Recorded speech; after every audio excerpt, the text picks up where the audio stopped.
And we're live, guys. Thank you all for stopping by. Tonight, we're going to talk about the Dutroux Affair.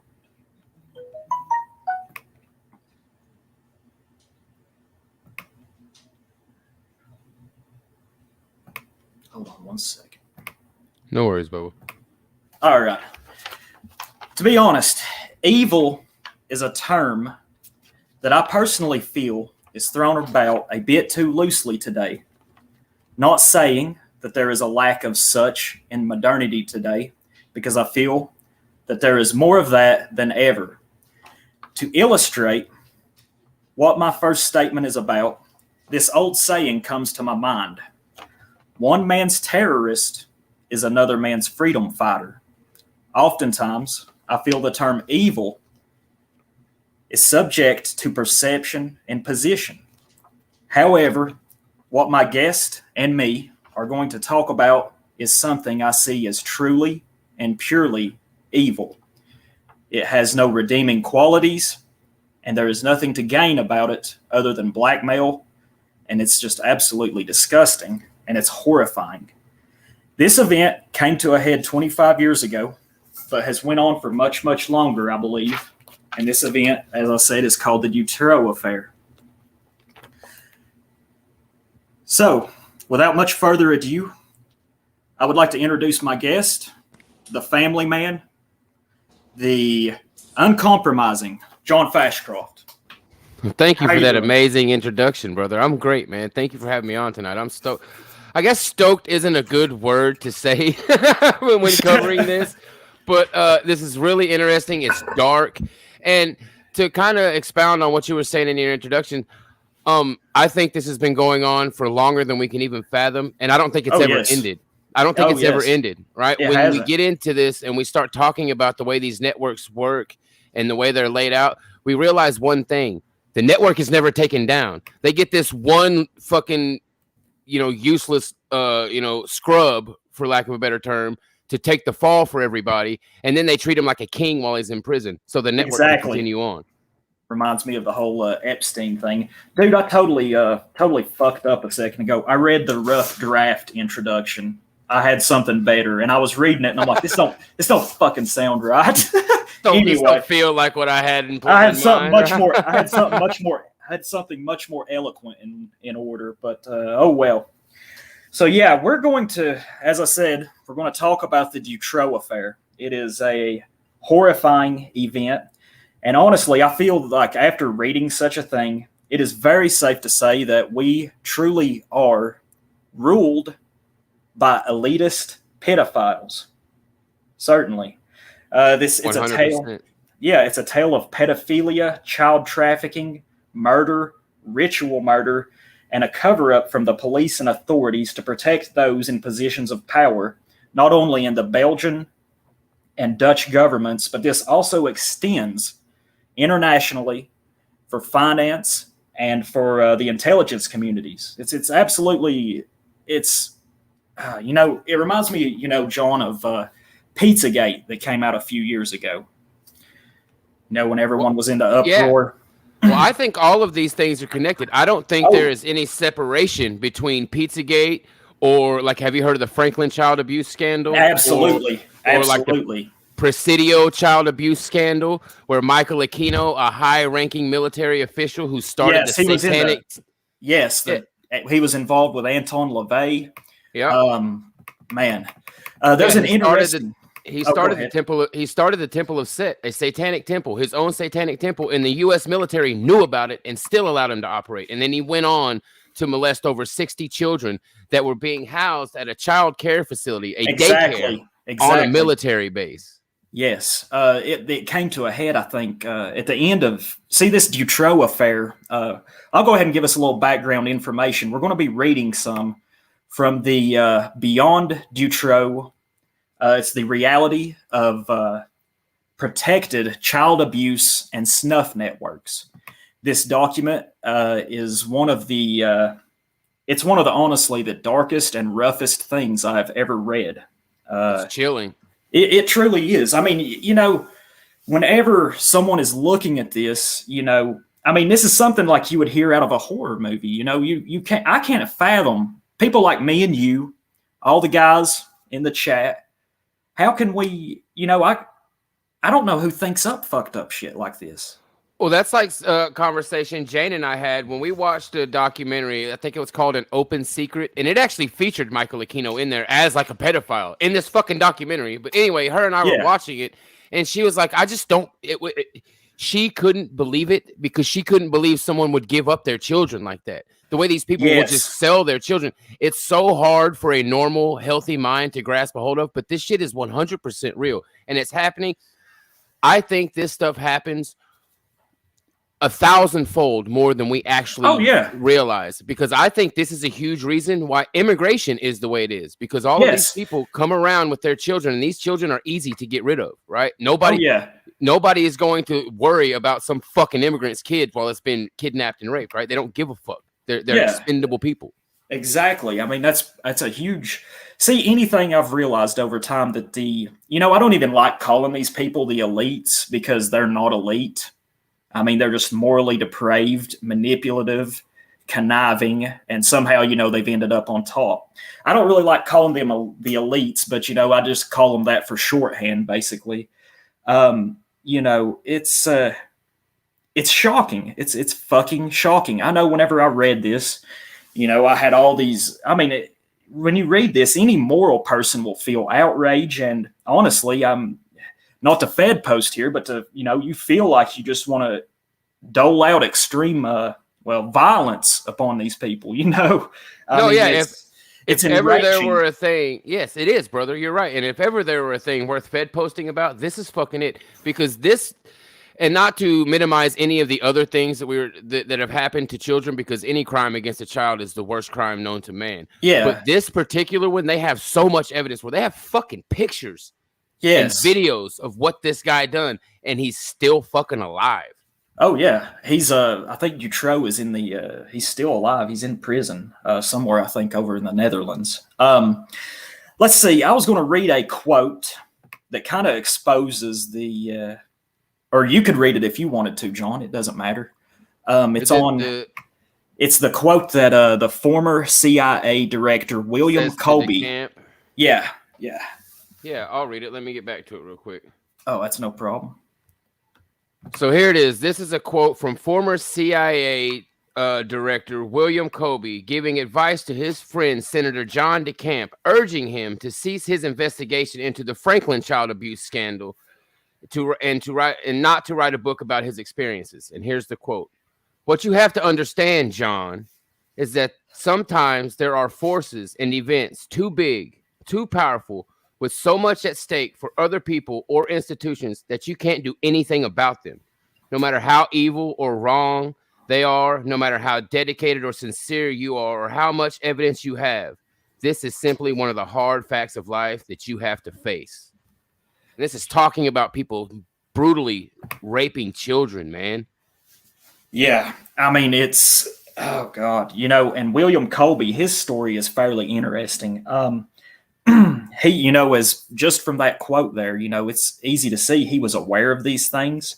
But William Colby, I think he was the CIA director he was in the Office of Strategic Services during World War II. He was I'm not going to say he was a good guy by any means, but he met a sticky end and a very suspicious end. I think he was killed personally. They tried to chalk it up as he had a kayaking accident. They found him face down next to the river about a quarter mile from his house.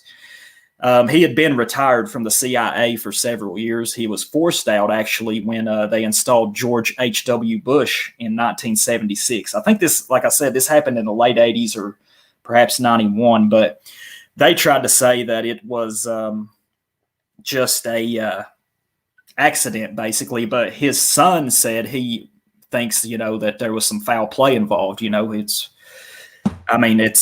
These people are just a den of vipers, basically. Oh yeah, and that's par for the course in this Dutroux Affair thing.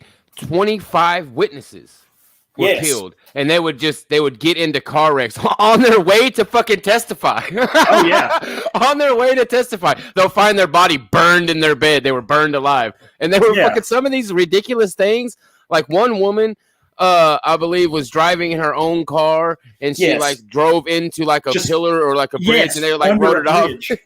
On her way to testify. It's just fucking crazy shit. Like, and this is really what happens, and people think. It's so bizarre and it's so far-fetched and it's so disgusting and evil that I think it's almost like a defense reaction to not believe it, right? I think people refuse and not to get I don't want to get your channel in trouble or anything, but we'll just say there was a really famous writing that came out a while back by a brave young man, in my opinion, that made a mistake, or maybe not a mistake, but just anyway, a brave young man, in my opinion. And he said in that writing that when people realize the reality of what's going on in this world, they're left with two options.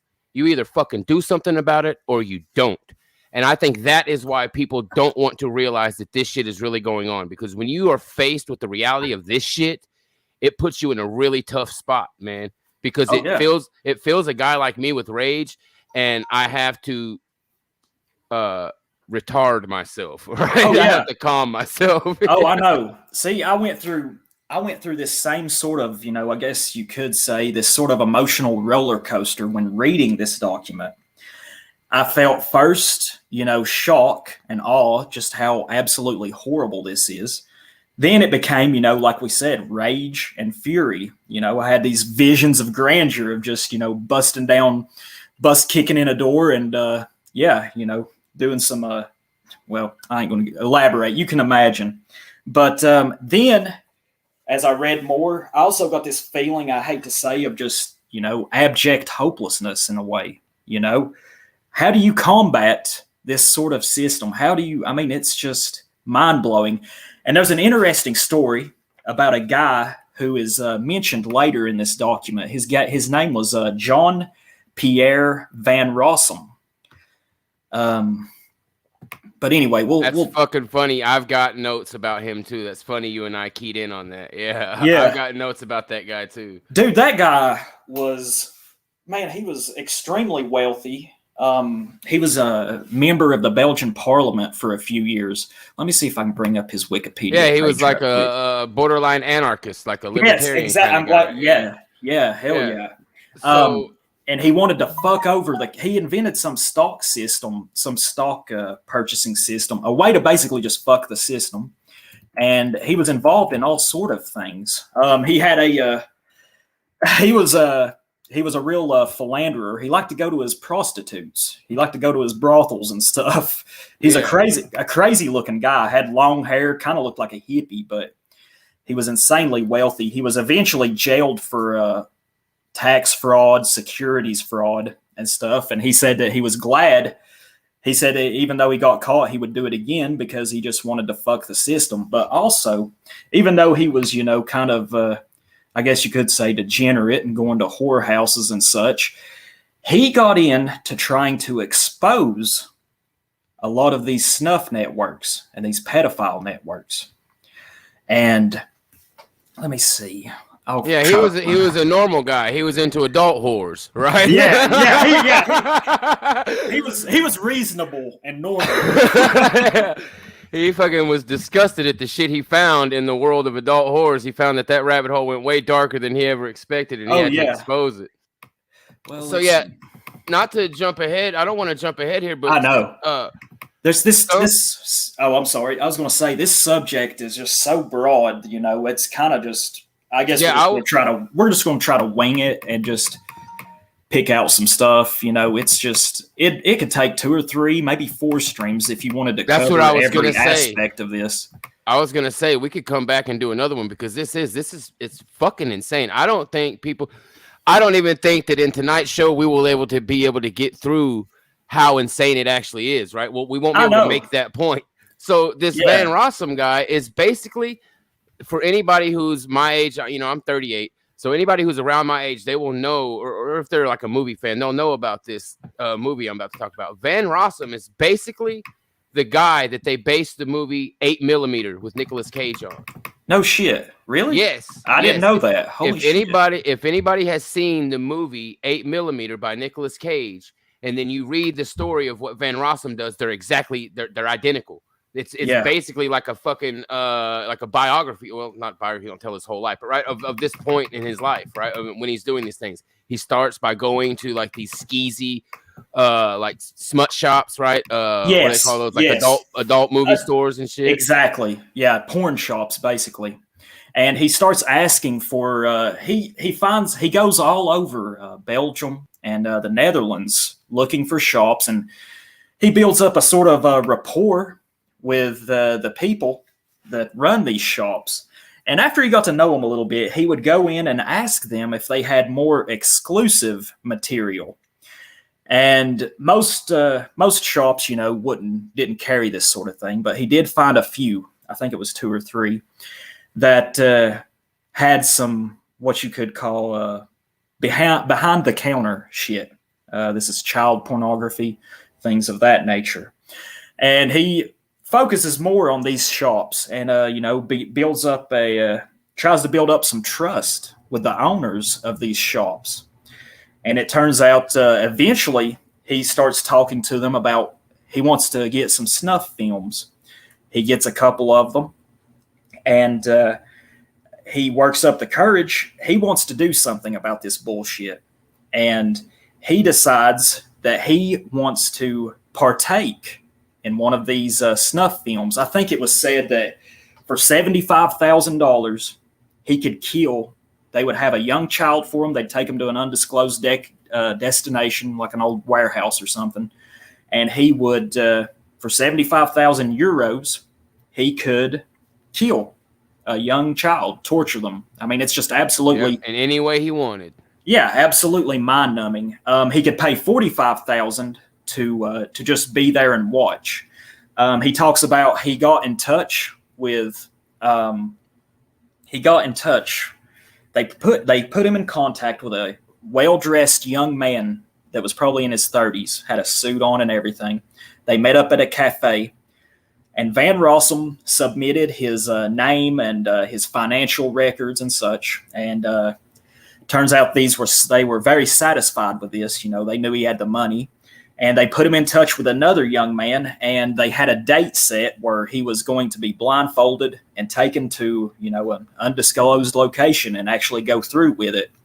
But at the last minute, Van Rossum backs out because, it just got to be too much for him. It'd be too much for any fucking one of us. It's just absolutely insane. Who the fuck would want to do something like this? But, that's why I said earlier that this sort of thing kind of makes me feel...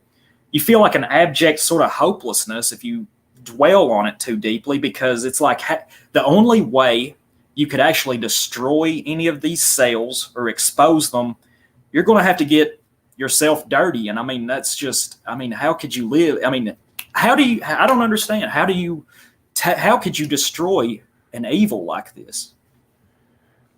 Well, no way that I feel comfortable talking on this stream about. You know what I mean? Exactly. I'm not trying to be an edgelord or anything, but like, dude, there ain't no fucking vote that's gonna stop this shit. Oh no. There ain't a world leader out there that even has the will to stop this shit, because they're all a part of it. Exactly. Right? There ain't a single fucking one of them that wants to stop this shit, because they're all tied into it somehow. If not by directly fucking these kids, then by money. Right? Yes. They're all tied to it. Every single one of them. Absolutely. So they have no will to even do what's necessary to stop this shit. Because we all know what it would take to stop this. And it would take harsh swift capital punishment. Swift capital punishment en masse. By the bushel basketful, because they all know who's doing it, but there's hundreds of them, right? That's the thing. There's probably thousands of them. You know what I mean? Yeah. It goes so deep, because here's the thing. It's not only all of these world leaders, like all of these, everyone I am absolutely convinced that everyone that comes across your television screen in any major way is compromised is involved in it. It is 100% involved in this shit in some way. All of these people who are big political figures who have any sort of hold on the reins of power at all, even the most minute bit of hold of the reins of power, they're involved in this shit. I believe that to my core, 100%. And that's why they have no interest in taking it down, because they all know they're going to get the fucking rope too. Yeah, absolutely. I mean, it's and this sort of system, and that's something that oh yeah, and before I forget, we'll finish off about Van Rossum here. After he had backed out of the murder, the ritual snuff murder, you could say, he took all of his information, all of the films, all of the child porn, all of the all that shit, and he had taken it and dropped it in a mailbox at the magistrate. I believe it was in Brussels, one of the magistrates there. Yep. He took all that information to turn it in. He did it anonymously.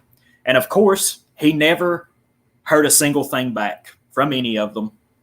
I mean, it's just, and I mean, that's another thing. This Beyond the Dutroux Affair document, I forgot to say, it was written by a guy named Joel van der Rijden, I believe is how, when we get into this, talking about when we get further into this, I'm going to go ahead and say I'm going to butcher a lot of the people's names because they're all Belgian. Yeah, it's like, how the fuck do I even say this? But it's amazing the lengths that the police, just how obtuse they were. I mean, oh my God, it's truly dizzying. Let's see. I was going to say we could go. Go ahead. I was going to say we should probably rewind a little bit, because there was one particular police officer who was 100% involved in this shit, and there's no way you can convince me otherwise. He was a part of the basically like the Belgium version of the FBI. Yeah, they call it the BOB. Yeah, well, the thing I was listening to, I've read this thing and I've listened to a couple podcasts. They were calling it some like French sounding name. Anyway, but yes. Oh, there was I think it was called the Gendarmerie. Yeah, the Gendarmerie. Yes, yeah. The Gendarmerie. And that means men at arms. It's an old medieval term. It's just like they're kind of like an elite police force. Yeah, a ton of them are involved. But go ahead. Yeah. Go ahead. Well, so back, gosh. So we're gonna kind of be all over the place, guys. But back when the police act, so his own mother, Marc Dutroux, the Beast of Belgium's own mother, after two of these women went missing that we're about to talk about, they're 16 and 17 years old. His own mother called the police and like, "Hey, I think my son has these women locked up in his house." They disregarded it. They refused to investigate. Fuck yeah. They wrote her off as crazy. And like 5 other people, I think, came forward and told them that like Dutroux is the one taking these women. He's told us about it. He had one guy that he was like helping him work on his house. Yeah, he was helping build his basement dungeon, you could say. It was a guy that was like, he was a petty criminal, but one day he was down there working, helping him build a drainage system for this basically this basement dungeon that Dutroux had installed. Blood to drain. Yeah, fuck yeah. And one day, I think that guy, his name was Claude something, I believe, but he was eating lunch one day on his break, and there was 2 young girls. I think he was sitting on Dutroux's porch. Yep. There was 2 young girls just strolling down the road, and Dutroux came out there and just looked at him and said, "Hey, if you want to make like, I think, what was it? 5,000 euros. Yeah, or 45,000 maybe. It was a mind-numbing number. Yeah. Just kidnap them. He had the what is that stuff that they give people? They break it under their nose. Yes. He's like, "I've got the chloroform. You just sneak up behind them, grab them, put that under their nose, throw them in your car, and you can make you some money." And that kind of alarmed that guy, Claude. I mean, and he went to the police, and, of course, they ignored it. They refused to fucking investigate it. They finally had to go and like search this motherfucker's house behind like some fucking car theft shit that like the local police had jammed him up on. And the local police were going to try to serve this search warrant, but the gendarmerie or whatever the fuck it's called intercepted it. They went to a judge and intercepted it and was like, hey, no, we're investigating this guy. Let us search his house. So then the gendarme, whatever the fuck it's called, goes and searches this guy's house, and they hear children screaming in the house, and he's there with the locksmith, and the locksmith is like, do you hear that? And he like screams to shut up. Right, the cop screams, "Shut up!" in the house, and the kids stop screaming. And then he finds like vaginal cream, like the tool that a gynecologist uses to dilate women, whatever the fuck, I can't remember what that thing's called. Yeah. They find that shackles, cages, all of this shit. While they hear just turned a blind eye. I turned a blind eye and a blind ear to it. That guy's name. Oh, I was going to say that guy's name, by the way, is Rene Michaud. Michaud, yes. And hey, the locksmith that was with him was like, dude, we just heard fucking kids screaming in here. What are you talking about? And he looks at the locksmith and says, hey, I'm the policeman here. We're leaving.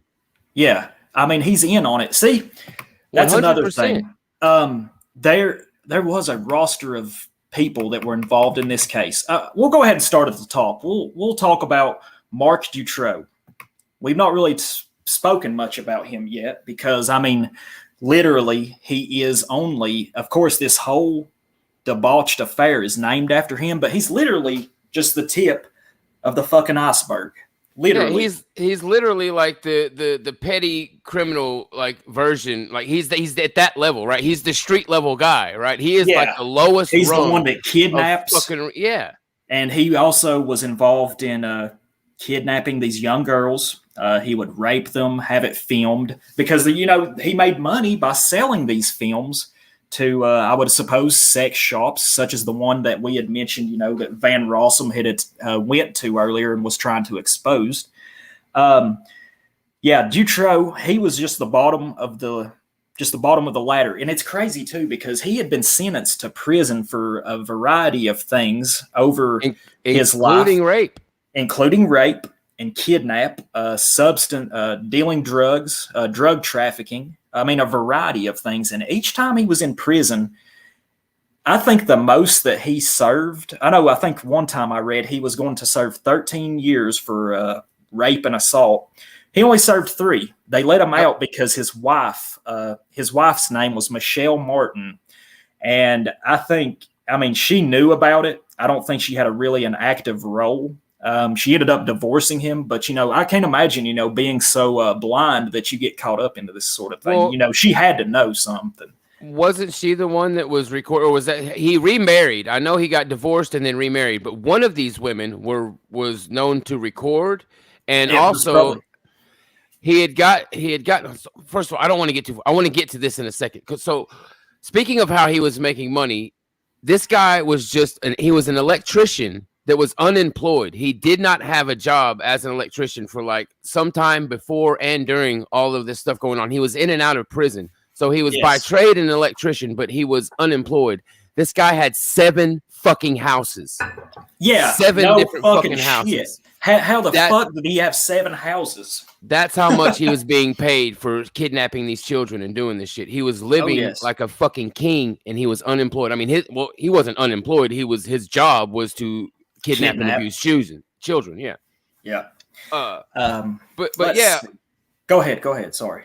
I was gonna say what were we just talking about with him? Where I wanted to jump back and talk about his money. I forgot. Go ahead, brother. We'll get to it. We're gonna get to it because it was his wife. We'll get to her in a second. Yeah, Michelle Martin. He was. You are correct. He was married once earlier in his life when he was 19 years old. He was married to some woman. I'm not sure what her name was, but their marriage only lasted 7-8 years. He actually had a couple of kids with her. Yeah. But it was after this. I mean, I'm sure he was starting to get a taste for these sort of things, for this sort of lifestyle during those 8 years. Let's see. Dutroux's right-hand man for most of these years was a guy by the name of Bernard Weinstein. Imagine that, Weinstein. You don't fucking say. Yes. Bernard Weinstein.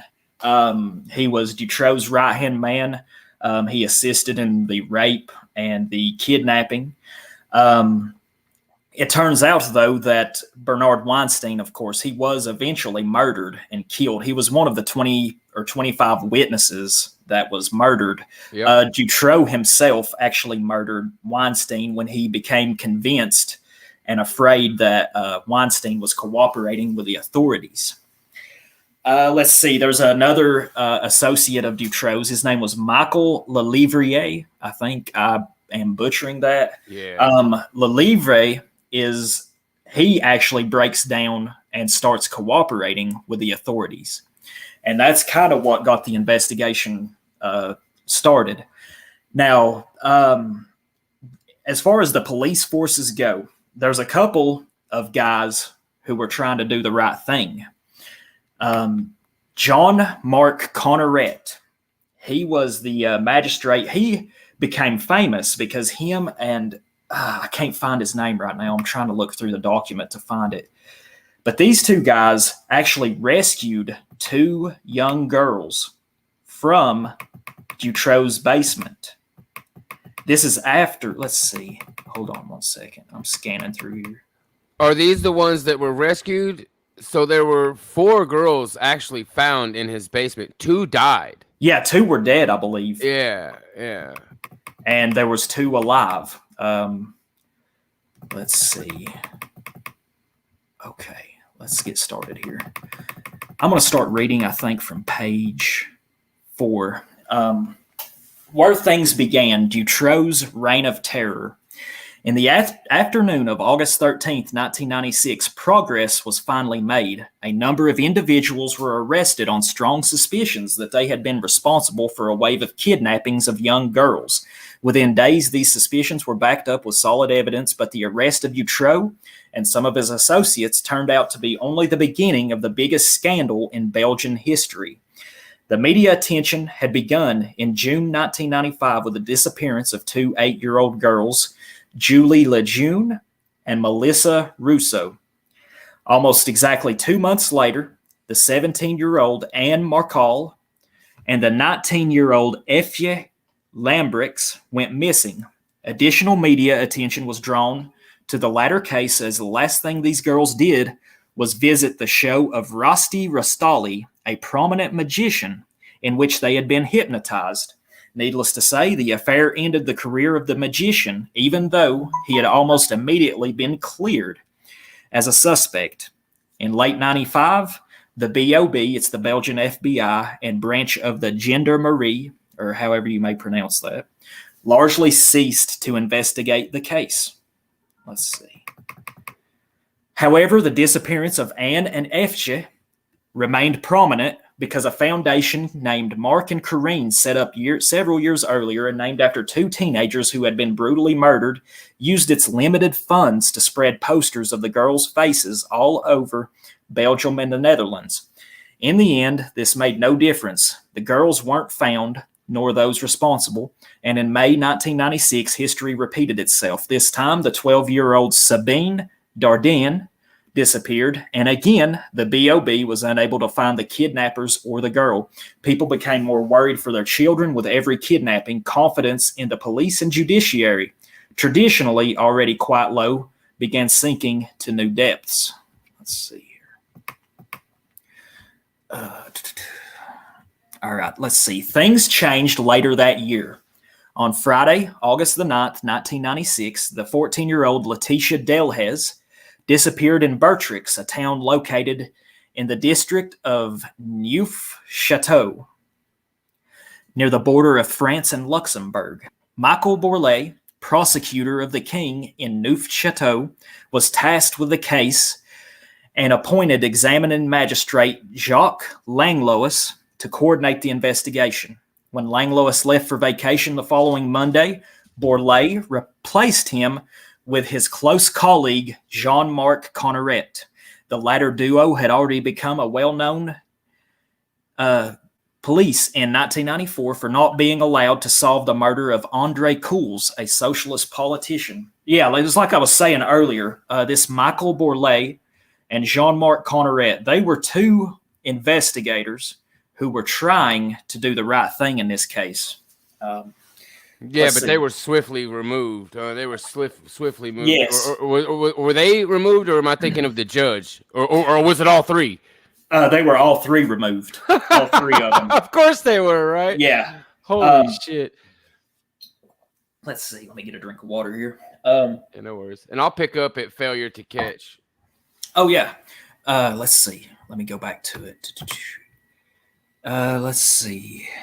Where was we? Yeah, do you want to take socialist over? Politician. Yeah, Andre Cools. It starts out. You want to read that next paragraph? Yeah, and then The same Monday that Connerat took over from Langelos, BOB adjutant Jean-Pierre Peters reported a breakthrough in the investigation. Of the several dozen tips, 2 turned out to be very useful. 2 witnesses had seen an old white van driving around Beatrix the day that Letitia, I cannot pronounce. I say it. Look, I think I call her Letitia. That sounds like sounds like a black girl's name, honestly. Letitia, but I do think that's what it is actually. Letitia. I think so. I could be wrong. Yeah. Anyway, she had disappeared in Beatrix. In one of these 2 cases, a student was afraid the driver of the van was planning to steal his bike. And as luck would have it, the 22-year-old had a passion for cars and reported to the police the exact type of van and a good chunk of its license plate, as the first 3 letters reminded him of the name of his sister. In no time, Dutroux's name, a known pedophile, came out of the computer. A crisis meeting was held in Beatrix that evening, and the following day, Dutroux, his wife, Michelle Martin, and his sidekick, Michel Lavare, or whatever the hell that is, were arrested in the following days. Their testimonies led to the retrieval of 2 girls, Sabine and Letitia, in Dutroux's basement. Belgium's case of the century was about to begin. Yeah. Let me see there was something there. A crisis meeting was held. Yeah. So this is actually. This is the first time he's arrested. He's actually arrested for this shit again after this. Yeah. Because isn't this when this is when the 2 girls die in his house, right? Because there's no one there to feed him. Yeah. Yeah, that's what happens. He's locked up in jail, and there's no one there to tend to the imprisoned girls. I starved to death. Yeah, literally. Michelle Martin, I think she had went somewhere else to stay while he was locked up. No, she said she was too afraid to go down there. Yeah, too afraid to go down into the basement. So she was sliding. This is cruel in and of itself. Imagine this. Yeah. She was too afraid to go into the basement to feed these kids. So she would just slide food into the room, but they were chained to the bed. So they couldn't get up to get the food. So they literally laid there starving looking at food. Torture, literally. Jesus, man, it's so brutal. So here we go. Failure to catch Dutroux. In the following months and years, details came out about the failure of the police and BOB to catch Dutroux in the early stages. Although usually not presented in such a way, most of these rather odd failures can be ascribed to BOB officer René Michaud, the one we were talking about just a minute ago. As head of the Operation Othello, a surveillance operation against Dutroux from August 10th, 1995 to January 1996, he practically knew everything there was to know about this already convicted violent pedophile. From all sides, evidence was presented to him that Dutroux not only had kidnapped Julie and Melissa, but also Anne and FG. However, Michaud ignored evidence presented by such informants as Claude Thoreau, that's the guy we were talking about earlier, to whom Dutroux had mentioned how to kidnap young girls and how much you could get for them. Dutroux's mother, who had gathered evidence from her son's neighbors that he was likely involved in the kidnappings, and a police officer, Christian Dubois, who early on was on the trail of the gang of Nihol, which would immediately have led to Dutroux. So Nihol is another guy that we'll get to a little bit further down the line. They're all tied to this club, which that club is exactly what I was talking about earlier, how they're all tied together. They may not all be, fucking kids, which I am convinced that most of them are, but they're all tied together in some way, in like the way we'll get to when we start talking about that dojo club or whatever the fuck it was. Yeah, it was called the Dolo. Dolo, there you go, yeah. And then there was a club called Club Jonathan too. Anyway, let me see. I'll read here for a second. Let's see. I skipped ahead, I think. All right. As head of Operation Othello, now this was an operation, a surveillance operation against Dutroux that the police had set up from August 10th, 1995 to January 1996. He practically knew every... Oh, did you? Oh, shit, my bad. Damn. I'm way off. Yeah, you did. In between all these reports. Okay. Sorry about that. In between all these reports, the video cameras aimed at Dutroux's Marcinelle home as part of Operation Othello failed to register Dutroux bringing in Anne and FJ on August 22nd, nor would Michaud's team notice FJ's failed escape attempt on August 25th, in which she briefly climbed out the bathroom window to shout for help. Anne and FJ were taken out of the house in September and murdered. See, Anne and FJ, they were several years older than, I guess what these, they were older than the target age that a lot of these degenerate and depraved people like to prey upon. And that's a thread. That's a sort of thread that we seem to notice as we look further into this, is that these girls, they have a short shelf life. Excuse me. They have a short shelf life. They like them when they're young, but when they get to be about 16, 15, 16, and perhaps they are somehow able to break the conditioning. I mean, can you imagine just all how these girls, I mean, it talks about it later in this document. A lot of these girls suffer from multiple personality disorder, and they've got horrible problems. I mean, not only emotional, probably some mental problems as well.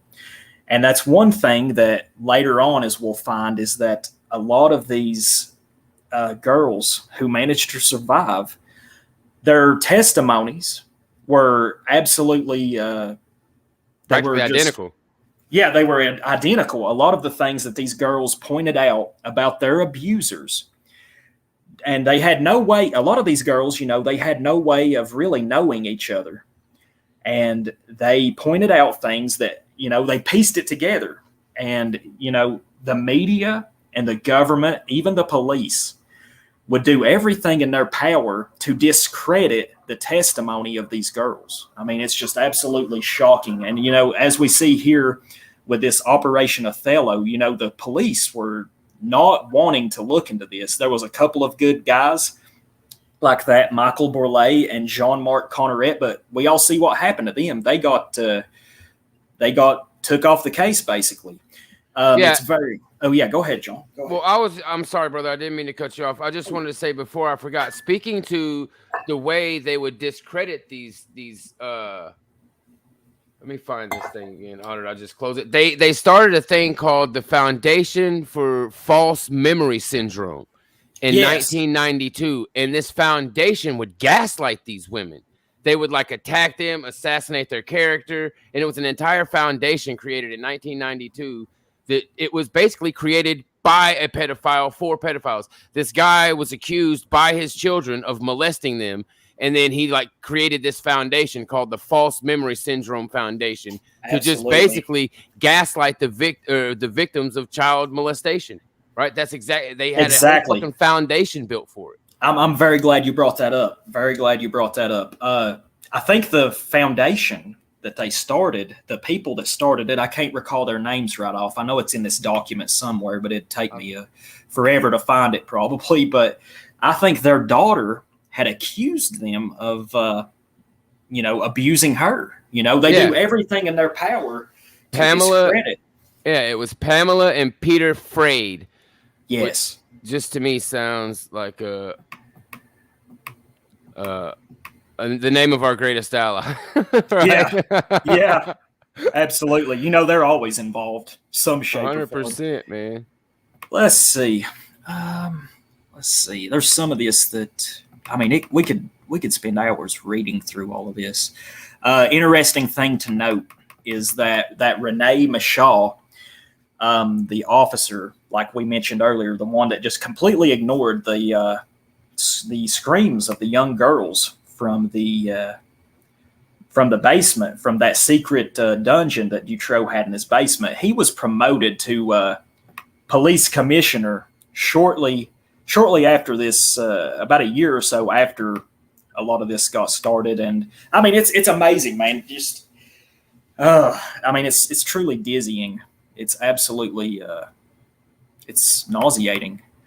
Let's see.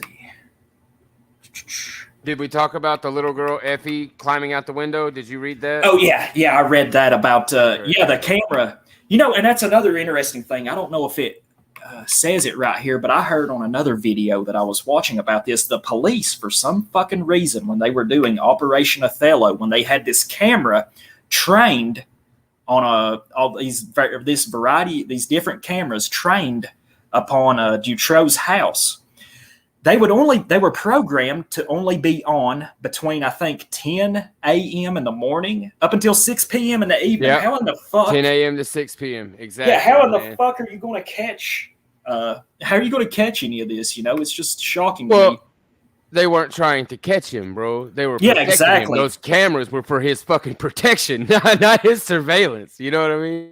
Yeah, absolutely. I mean, it's just, it's amazing, the very thing that is supposed to be protecting citizens is very complicit in allowing all of this shit to occur. It's just, it's really dizzying. Let's see. I figured, let's see.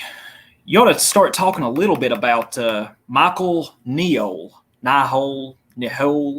Yeah, you pronounce his name. Yeah. Yeah, we'll jump up there and start talking about him just a little bit. He is probably the most he was the most high profile member in this whole debacle that was. Oh, go ahead. What was you going to say? Is Michael? I can't find it in this. I'm trying to get back to him, but is he the one that he met in prison?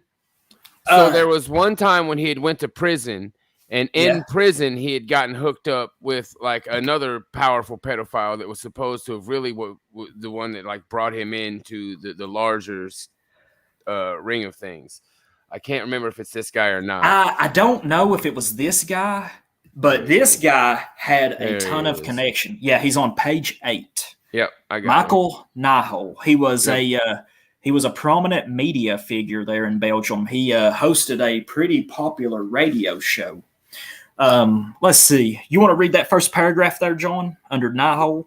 Yep, absolutely. One of the most important reasons for speculation about a network has been Michael Nihol. This person has been arrested on August 16th after the investigation of Borlée and Conneroute found that on August 10th, one day after Lavour and Dutroux had kidnapped Letitia, Nihol had supplied Lavour free of charge with 1,000 ecstasy pills.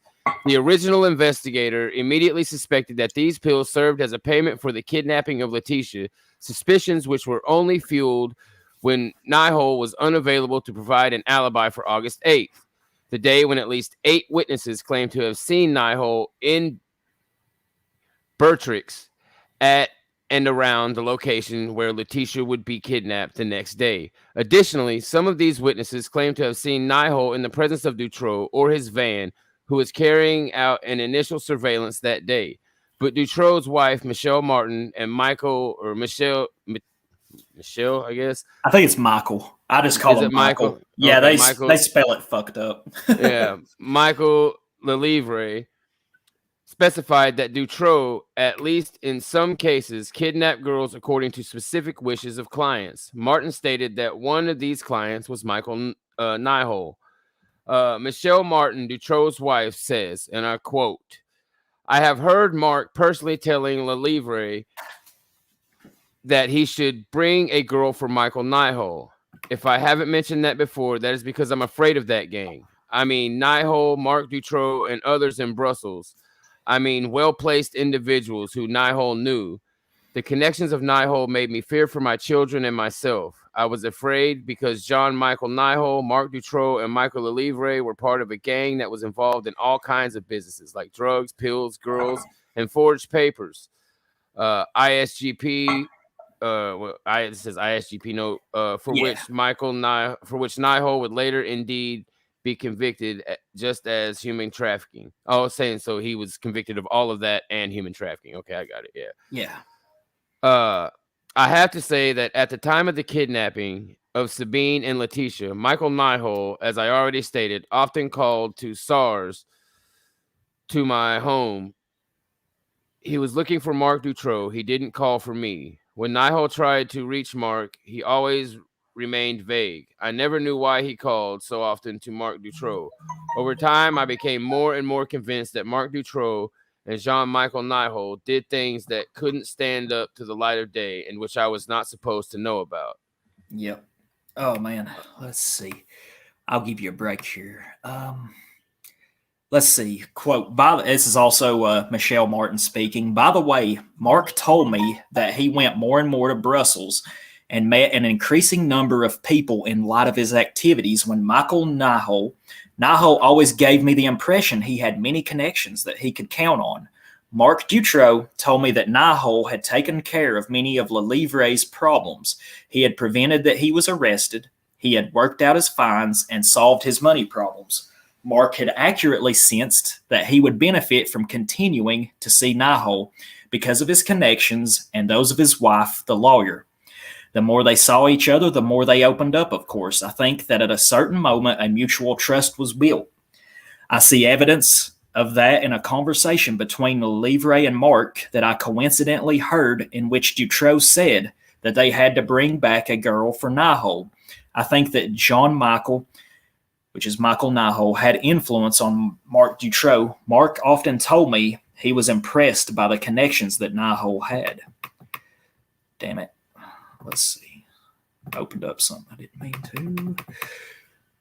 Let's see. Michael Lelivre. Now, this is another one of Dutroux's accomplices. This is the one who began to talk whenever the shit started to hit the fan. Yeah. Let's see. Mark always told me that he kidnapped girls for people who had placed an order with him. When he came out of prison in March 1996, I asked him who did the orders when he was in jail. He answered me that somebody else did that and that he certainly wasn't the only one. So see, like I said, there was people like Dutroux, I hate to say it, there were basically, honestly, just a dime a dozen. I mean, there's more people that did this, you know. Well, that's what I was trying to get around to earlier when I was saying how wide this net is. It's not just politicians. It's all the way down. Oh God, there are fucking middle class people. There are bummy, scuzzy trailer park ghetto people. It's through all facets. Because they need these powerful people need expendable these lower level criminals, you could say. To go out and do the dirty work. You know, they don't get the kid until they're safe inside some fucking compound or mansion somewhere, right? Exactly. These bums do all the dirty work. Exactly. Let's see. Where was I? When he came out of prison in March 96, I asked him who did the orders when he was in jail. He answered that somebody else did and that he certainly wasn't the only one. All right, here we go. When we went to pick up a girl, Mark wanted that she corresponded with the order small hips. He gave me a description of the girl that we were looking for. And one day I asked him why they, Anne and FJ, were still with him, even though he claimed he had an order. He told me that the people who had placed the orders had come, but they weren't interested in Anne or FJ. Dutroux explained to me that he conditioned the girls to be obedient and submissive when they arrived to customers. I would like to reveal other things about Jean-Michel Nihol, but I don't want that these testimonies are taken up in the dossier. As I said, I fear for my life and those around me. I remind you that Nihol told me the following: if you cross me, I will destroy you. And with those words, he made it known to me that he would kill me or have me killed. Let's see. Although convicted for financial fraud, drug, and human trafficking due to an overwhelming amount of evidence, Nihol was ultimately acquitted from charges that he was involved in kidnapping and murder of any of Dutroux's girls. However, to anyone who has taken an in-depth look into the case, it's clear that a whole lot of leads had to be ignored and discarded before this conclusion could be reached, raising two important questions: how and why. So, yeah. You want me to pick up from there? Let's see. Yeah, go ahead. This is okay. What we're going to talk about now, guys, is the X-dossiers. The X-dossiers are the testimonies. We touched on it earlier. These girls who had managed to survive all of these pedophile parties, all the abuse. Somehow, they had survived without being murdered, tortured too bad. Well, I shouldn't say too badly. I would imagine, going through such torture, death would honestly be preferable. But it's 100%. It's mind blowing. But let's see. Yeah, you want to start out with victim witnesses come forward? Yeah, for sure. All right. Probably the most important and underreported thing that happened in the aftermath of the Dutroux Affair was that a number of victims from pedophile networks felt that this was their once-in-a-lifetime opportunity to testify about what they had experienced.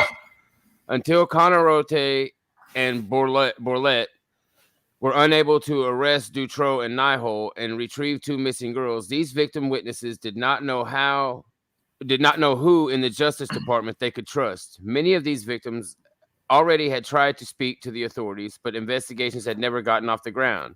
The victims knew the reason. Among their abusers were the most powerful men in Belgium: police commissioners, gendarmerie officers, judges, bankers, businessmen, politicians, and high nobility figures.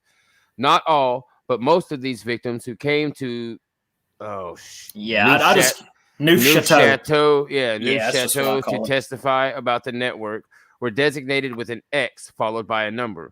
Although some of these women later on turned out to have known each other from the network, at the time they decided to testify to Neuf Chateau, none of them had been in contact with each other for many years.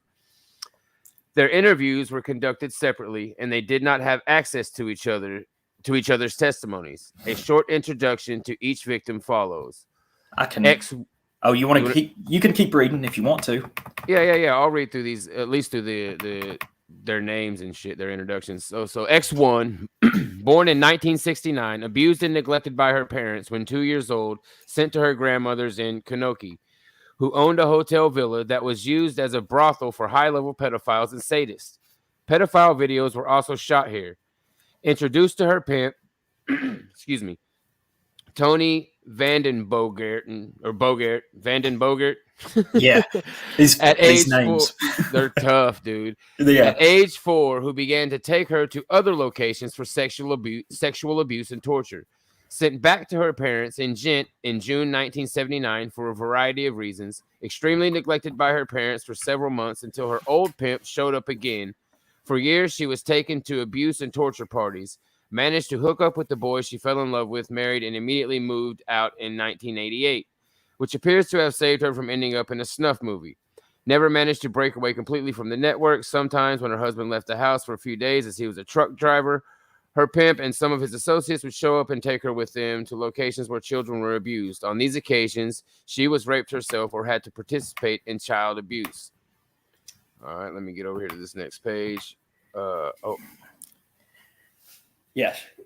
Let's see. She was I've got it right here. I can read the next one. I've got to go to it.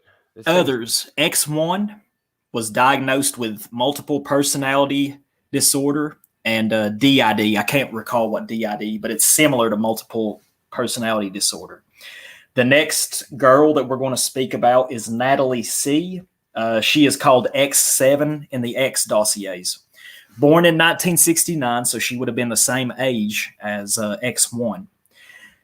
Contacted by the BOB after testimonies from X1 first denied knowing anything about X1, it soon turned out that she was heavily traumatized and probably had MPD DID.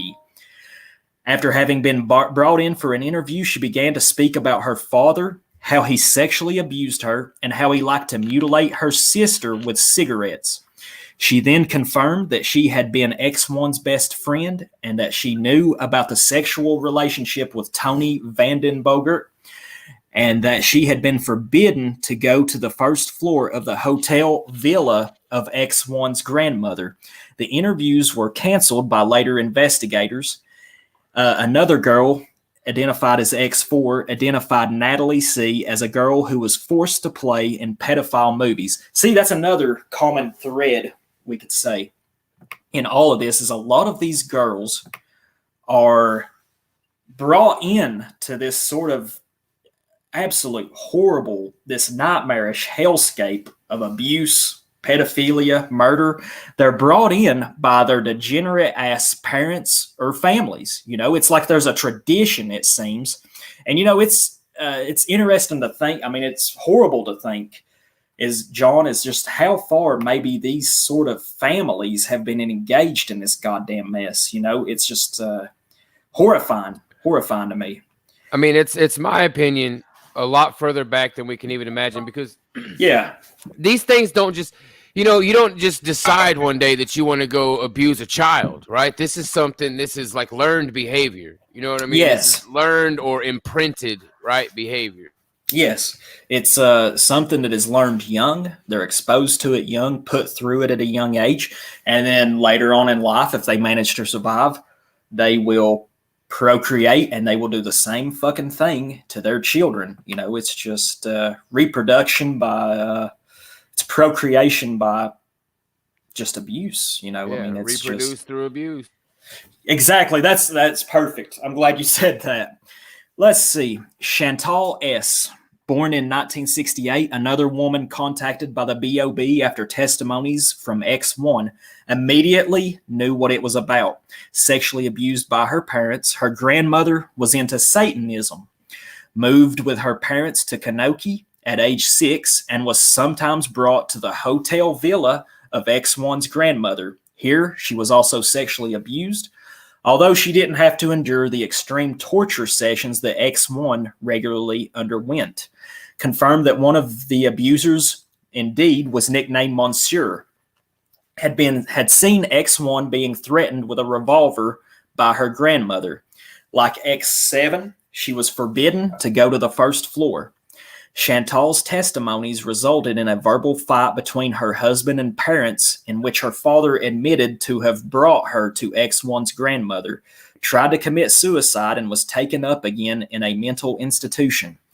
X4 identified Chantal also as a girl who was forced to play in pedophile movies. Let's see. X2. Oh, I meant to ask you, John, how long was you wanting to go? We are about an hour in right now. I was just, I know you've got the family and everything. I usually try to do my streams for about an hour. How long was you wanting to go? I mean, I didn't plan on going too much longer. And yeah, I don't mind, brother. You're not holding me up from anything, so it's totally up to you. If you want to shut her down now, or if you want to go for a little bit longer, that's totally up to you, Bubba. Let's see. We'll try to go.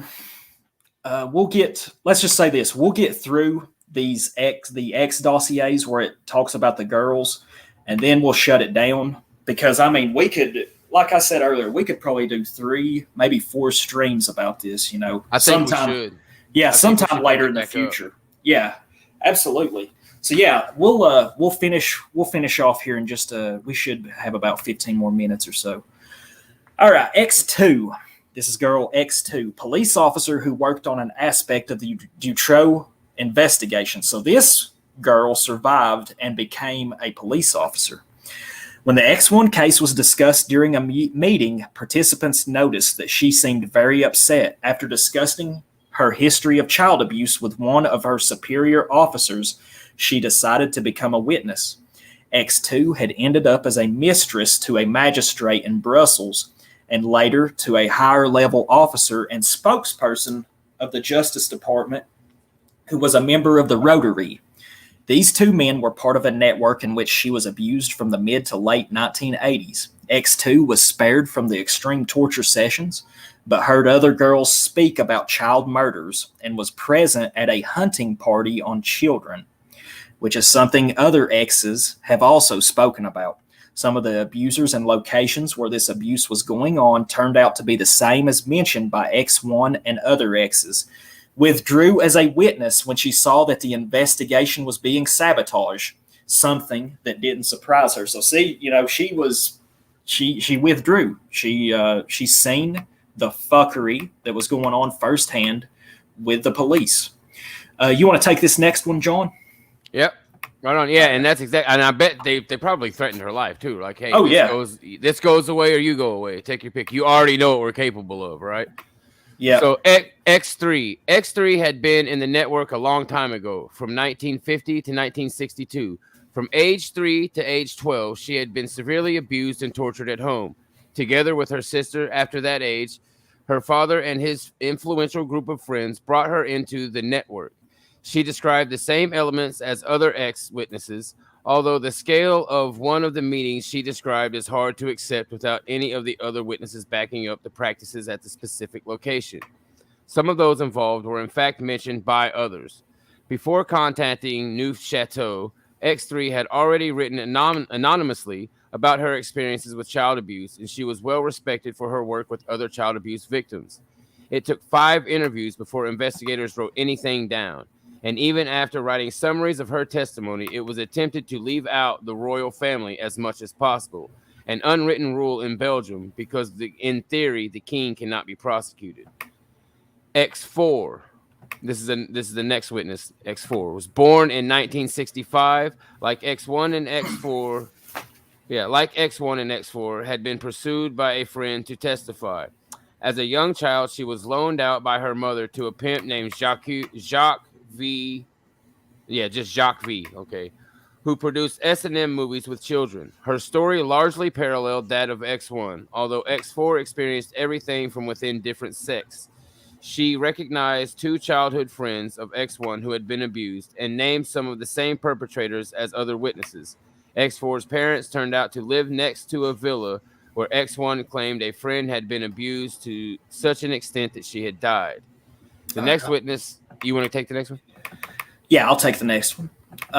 Natalie W., born in 1965. With support from her therapist, she gave her first testimony to the gendarmerie in February 1996, 6 months before the Dutroux Affair kicked off.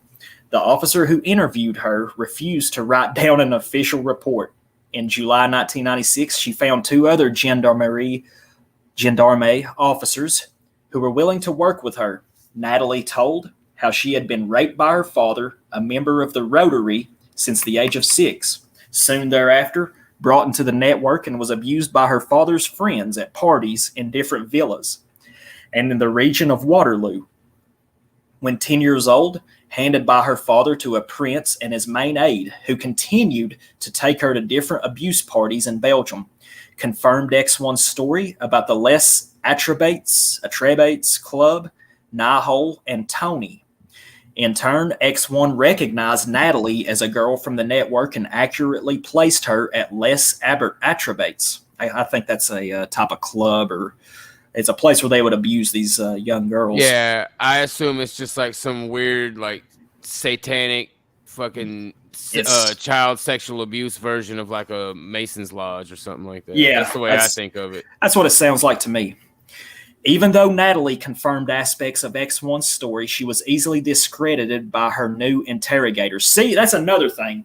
A lot of these girls, which were women by now, who came forward to testify, they had the people who conducted the interviews for the police were very good at handling them. They were very, very kind, understanding, and they were able to help these girls who were just absolutely damaged. They helped them to open up about their stories. And it turns out that over time, the police decided to get rid of these first investigators, these people who conducted the first interviews, and they shoved in these other interviewers later who were just, honestly, they were just hostile, abrasive. A lot of the girls dropped out after this sort of thing happened. I'm convinced that when they replaced those compassionate interrogators, I'm convinced that the people that they brought in to replace them were either members of or trained by that Foundation for False Memory Syndrome or whatever. I'm convinced of that because of the way they browbeat them, right? Yeah, that's an absolutely good connection you made there. That's something I hadn't considered. That's good work, John. That's hell yeah. I could say that. I could say that's certainly the case. Let's see, where was I? Even though Natalie confirmed aspects, she was discredited as she not only suffered from extreme psychological trauma, MPD, multiple personality disorder, and DID, one's own body, No, wait. But also from pathomime. I'm not sure what exactly that is. It explains I would say it. pathomime, yeah, it's a weird word. Which is a tendency to inflict physical harm to one's own body in order to play the victim. So like cutters. Yeah, literally. Like razor blades cutting their wrists, that sort of thing. This last psychological quirk seemed to have only surfaced mainly after her original interviewers were replaced by two extremely abusive ones, which is the same thing that would happen with X1. She couldn't handle this pressure and quit testifying in March 1997. Natalie was severely persecuted for having dared to step forward with her story, maybe even more than X1.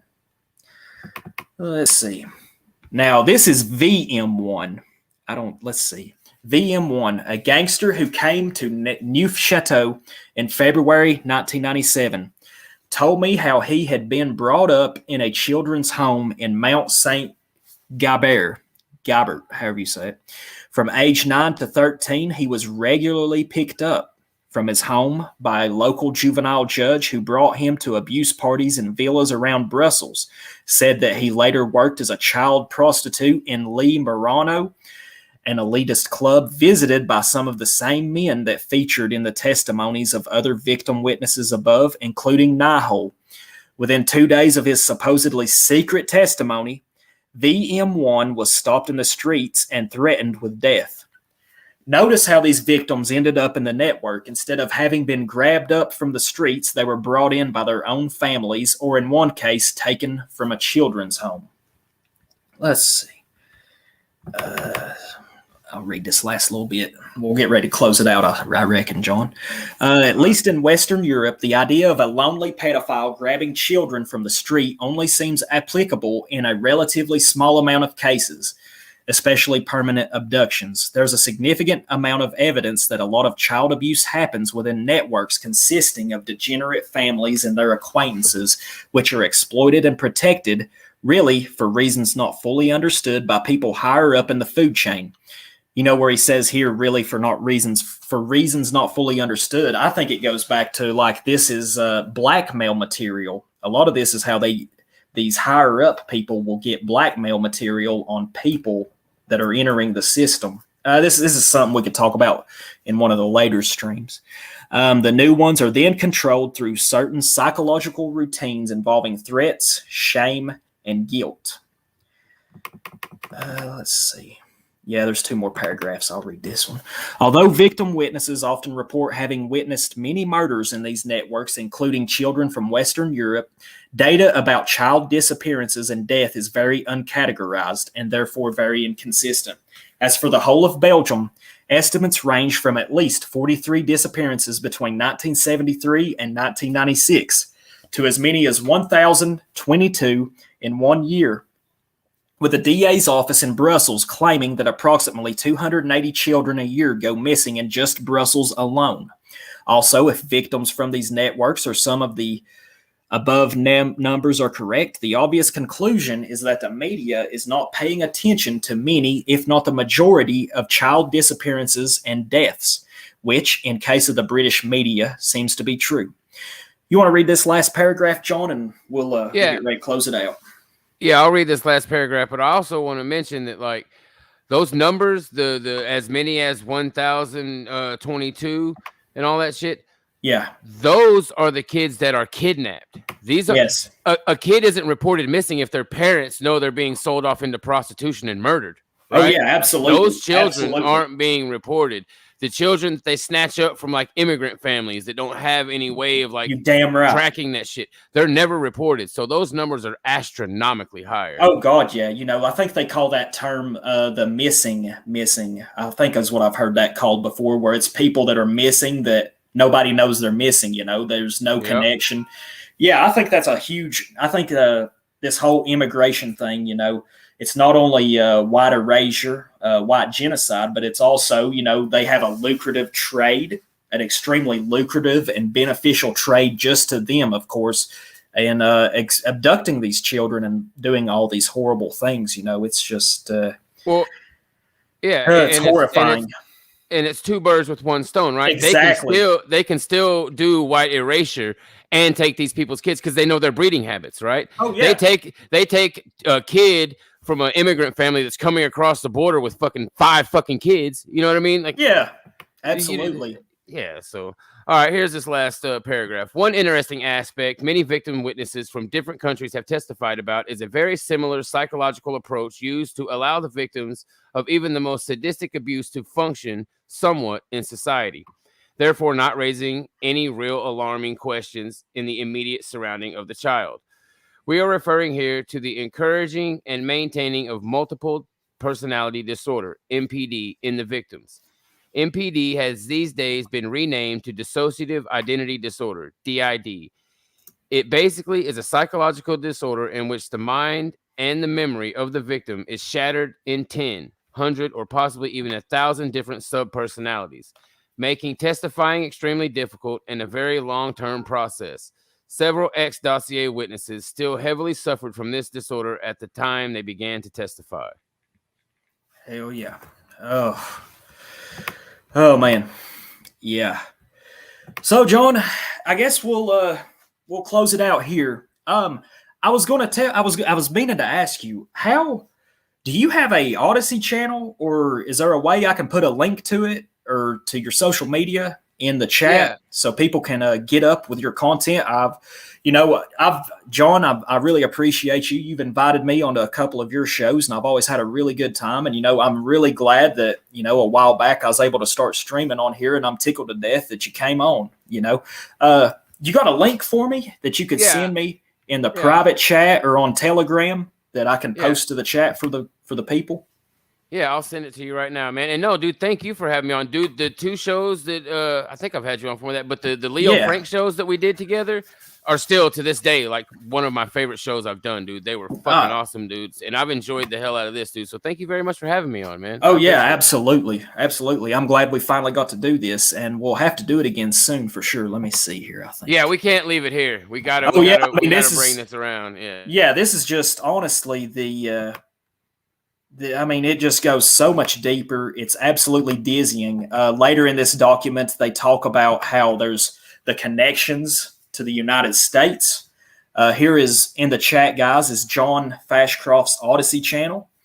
Let's see. Yeah, it's amazing and it's horrifying. That guy you mentioned earlier, Michael Aquino, the one that was involved in the Church of Satan, Anton LaVey. Yeah, he's mentioned as a connection because, and later on, this is something interesting I got to reading and thinking about. I did some side research, is about how later on, when we get through this document there towards about the last half, it starts talking about that how there's so many agents of intelligence from various countries. And it even goes into some of the people that these girls in the X-dossiers named. Some of these people were involved in the Operation Gladio. Operation Gladio, in case of those of you that doesn't know what it is, Operation Gladio was a thing. It was a PSYOP, or a GAYOP, you could call it, that was operated by the Central Intelligence Agency and the MI6, the British MI6, starting basically after the end of World War II. What Operation Gladio did was basically the CIA would play both sides. They would play some of these extreme far-right groups against some of these extreme left-wing communist groups. An example of this that is probably, there's not a lot of research done with it, which I'm going to give a second. I'm going to give a shout out to my friend Pat on Surviving Weimerika. He did a show with the myth of the 20th century on BitChute about the Years of Lead. The Years of Lead is a very revealing time. It happened in Italy in the 60s, the 70s, and 80s. It was a struggle between the Red Brigade and the fascists. Let me get the link here to the. Fuck, I've never heard about that. I'll have to check that out, dude. Oh yeah, man, that's something we should focus on, like in a later stream. Because I did some research just looking through Wikipedia and through some of the names. It was fascinating. Hold on a second. I'm having damn boomer tech issues here completely. Oh, dude, don't feel that. I'm a total Luddite. I stumble through every stream I do. Dude, it's so hard. It's so hard to coordinate this shit. I don't see how you... Dude, your stream is absolutely beautiful. You've got the sweet graphics, all of that.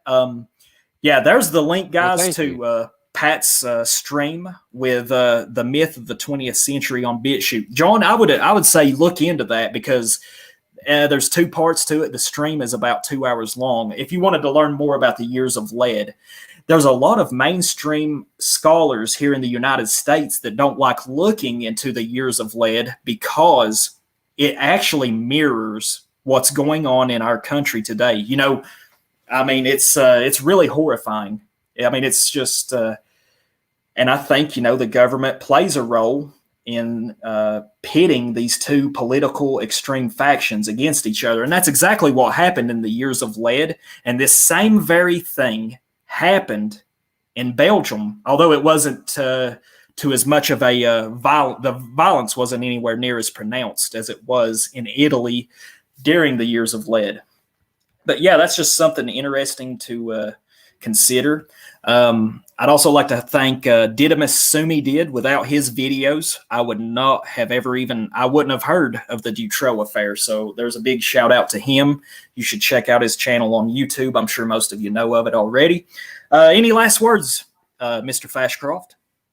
No, just thank you for having me on. And also, like you were giving a shout out to that guy who turned you on to this Dutroux Affair. Thank you, because I consider myself pretty well versed on, like, you know, all of the stuff that's happened here. You know, the Finder's documents, the Presidio abuse scandal, the Franklin child abuse scandal. I know all of that stuff back and forth, but I'd never heard of this. And when I started reading into this thing, I was like, holy shit.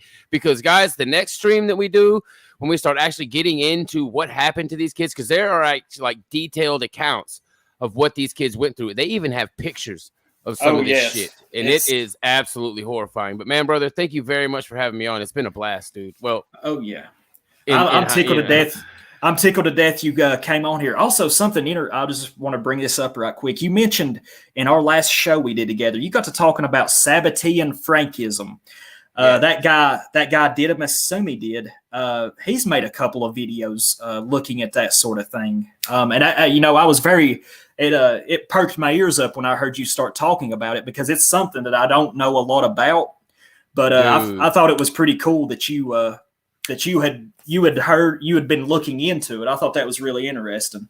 Oh, I've done 2 shows. I've been on the Paranormies. We did a whole show on the Paranormies about Sabbath. So it's Sabbateanism is derived from a guy named Sabbatai Zevi, but it actually evolved into a thing called Frankism. So they actually refer to it as Sabbatean Frankism because it also evolved. Sabbatai Zevi's traditions were picked up and amplified by a guy named Jacob Frank. And anybody, if you go and you do a dive and you read about these 2 people, these 2 Jewish guys, wonderful Jewish men, and whatever you guys want to say, you know what I mean? It really starts to make everything make sense. It really ties everything together. You see how they were able to dig their claws into the institutions of power, man, and it's frightening. And it's you see it all around you today. Once you know about what Sabbatean Frankism is, you see it. It's in your face everywhere. It's it's crazy. Absolutely. But yeah, thank you so much, John, for coming on again. I really appreciate it. And it's been a blast, bro. Oh yeah, man, I can't wait to do it again. We'll have to here soon whenever you've got the time. I know you've got your show. When is it you have your shows? It's Thursdays, Tuesdays, and Fridays, and you have one on Wednesdays too, right? No, well, but that you can't watch it live. It's pre-recorded, and it goes up on Americana.org. So I just share the link to that whenever they release it. But yeah, Tuesday and Friday are my live streams. Both of them are at 9 p.m. Eastern. So sounds good. Guys. All right, guys. I want to thank you again, John, and I want to thank everybody in the chat for coming by. And I'm not sure when we'll do it, but here in the next 2-3 weeks, I'm sure we will be back at it. And in this next episode, we will be looking more into the darker, depraved side. This was kind of just setting the table. All right, guys. I hope y'all have a great evening. Thank you for stopping by. Have a good one. Bye-bye.